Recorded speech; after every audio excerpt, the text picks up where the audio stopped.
Father Herman's Easter Visitation from the 1965 Orthodox Word, Volume 1, Number 2.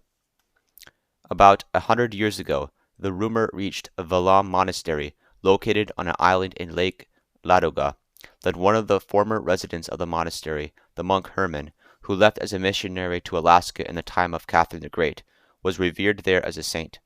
It was said that he had led a holy life and passed away in Alaska as a real saint. The abbot at Valam then was the venerable Father Damascene.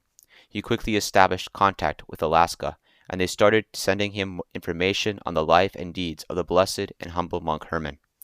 With this information as a basis, a brief biography of him was soon compiled, and it, up to the present day, is the main source of information about this clairvoyant representative of Holy Russia and certain candidate for canonization as a saint of the Russian Orthodox Church. Of extraordinary interest is one of his prophecies. It was fulfilled in our time, and in fact we are witnesses of it. Bishop Peter of New Archangel Sitka, vicar of the Kamchatka Diocese, reported in his information on Father Herman on May 21, 1867, the following prediction. Still more he, Father Herman, used to say that although a long time would pass after his death, he would not be forgotten, and the place where he used to live would not be deserted. That a monk like himself, fleeing worldly glory, would come and live on Spruce Island. Footnote. Outline of the history of the American Orthodox Mission in Russian. End of footnote. This prediction was fulfilled when the very Reverend Archimandrite Gerasim Smoltsk came to live there. Father Gerasim left his native town of Aleskin, not far from Tula, and entered the Pustin of St. Tikhon of Kaluga. This beautifully located hermitage monastery was founded in the 15th century by a hermit St. Tikhon, who had first lived there alone in the hollow of a great oak tree and dug a well, the waters of which became wonder-working. It flourished in the 16th century and became well known again late in the 19th century, thanks to Optina Monastery, with which there was a constant contact. It was here that Father Herman's student, Father Sergei Yanovsky, became a monk and died in 1876. Father Gerasim left St. Tikhon's monastery in 1915, and on May 4th arrived in New York. He came as a missionary for the Russian Church and spent his first years in New York as a bishop's helper, and then in Chicago, where he served as a priest.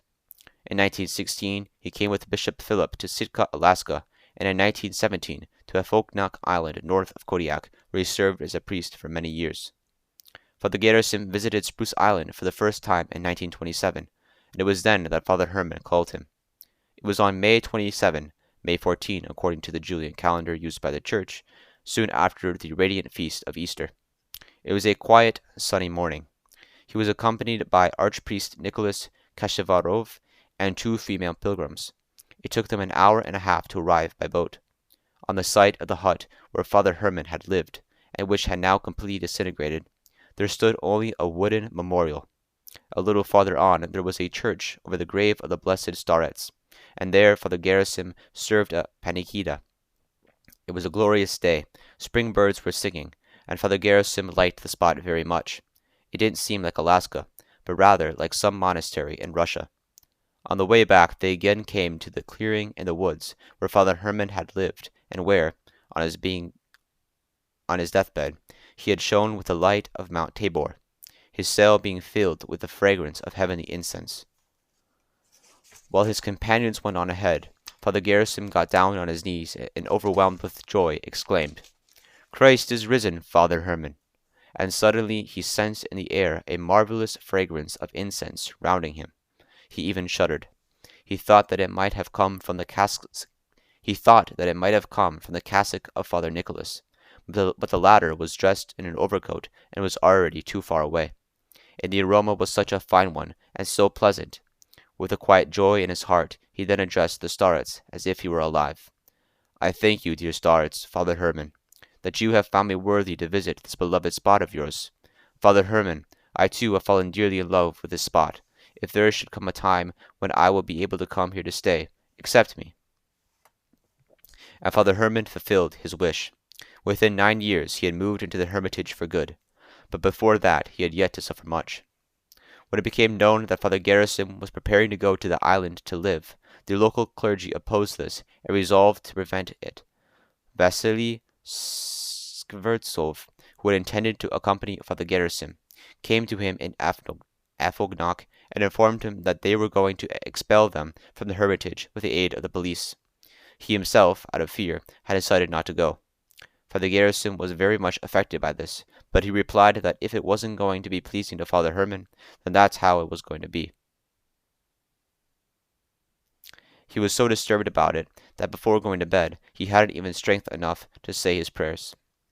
And then he had a dream, in which he was walking somewhere through a beautiful forest, spruce trees, in the distance a hill, and straight ahead a clearing with tall grass, and he heard someone pealing a bell and its sound joyfully echoing somewhere nearby. In the clearing he saw two bushy little spruce trees, and between them a monk of small stature with a thin little beard and wearing a small monk's cap. He smiled and greeted Father Garrison, saying, "It is I who am here ringing the Easter bells." And then kindly, "Patushka, don't be sad. It is Father so-and-so who stirs people against you. Have patience and all will pass." At this the dream ended. In the morning Father Garrison got up joyfully and resolved that there was no one to fear if Father Herman was with him. Following the advice of Blessed Herman, he safely moved to Spruce Island on September 8, 1935, and he has been living there ever since, alone on the almost uninhabited island among the age-old spruce trees and gloomy storms. Besides Father Garrison, there has been no one on the island since the death of Blessed Herman who has ever lived there so long.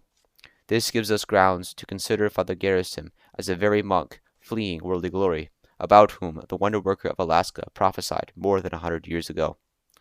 During my pilgrimage to Father Herman's grave, Father Garrison himself dictated all this information to me on the 27th day of August in the year of our Lord, 1961.